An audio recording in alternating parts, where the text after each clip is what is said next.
अखिल भारतीय राष्ट्रीय शैक्षिक महासंघ की बैठक नर्मदा के एकता नगर में आयोजित हुई थी, जिसमें शिक्षा मंत्री कुबेर भाई डिंडोर विशेष तौर पर मौजूद रहे थे। भारत में शिक्षा की गुणवत्ता को सुधारने के प्रयासों के भाग स्वरूप अखिल भारतीय राष्ट्रीय शैक्षिक महासंघ की नर्मदा जिला के एकता नगर स्थित सहकार भवन पर 3 दिनों की बैठक आयोजित हुई थी। अखिल भारतीय कार्यकर्ता संगोष्ठी का आयोजन हुआ, जिसमें देश भर के 33 प्रांत के शिक्षा के साथ जुड़े हुए एक्सपर्ट्स मौजूद रहे। गुजरात सरकार के आदिजाति विकास और साथ ही प्राथमिक, माध्यमिक और प्रौढ़ शिक्षा विभाग के मंत्री प्रोफेसर डॉक्टर कुबेर भाई डिंडोर भी इस दौरान विशेष तौर पर मौजूद रहे और उनकी ओर से इस दौरान गुजरात में अमली शिक्षा व्यवस्था पर प्रकाश भी डाला गया। ये राष्ट्रीय कक्षा की बैठक 23 दिसंबर से शुरू हुई थी। राष्ट्र के हित में शिक्षा और शिक्षा के हित में समाज की भावना के साथ 9वां अधिवेशन एकता नगर में आयोजित करवाया गया था, जिसमें पूरे भारत में से ऑल इंडिया टीम के सदस्यों ने शिरकत की थी।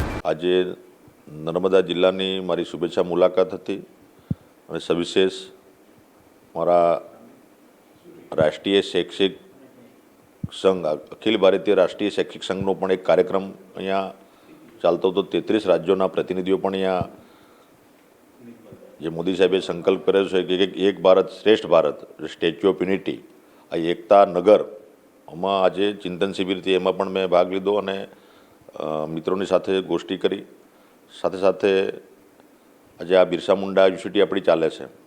અને એનું કામકાજ પણ પૂર્ણ થઈ ગયેલ છે અને અમારા સ્ટાફ મિત્રો અને મુલાકાતે હું આવ્યો છું, એમની શુભેચ્છા મુલાકાતે આવનારા સમયમાં આજે યુનિવર્સિટી આપણી જે બની ગઈ છે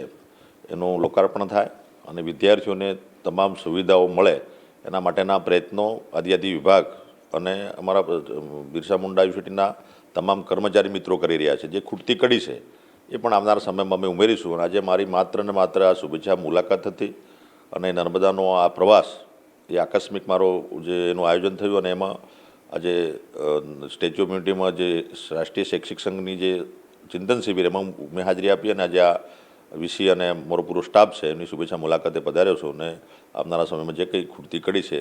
એ સાથે મળીને ઉમેરીને ટૂંક સમયમાં આપણા વિદ્યાર્થીઓને આપણું મુખ્ય કેમ્પસ જે બન્યું છે નવીન કેમ્પસ એમાં વિદ્યાર્થીઓને શિફ્ટિંગ કરવાની વ્યवस्था આવનારા સમયમાં કરીશું। हमसे जुड़े रहने के लिए हमारे YouTube चैनल को सब्सक्राइब करें और नई वीडियो की नोटिफिकेशन के लिए बेल आइकॉन को दबाएं।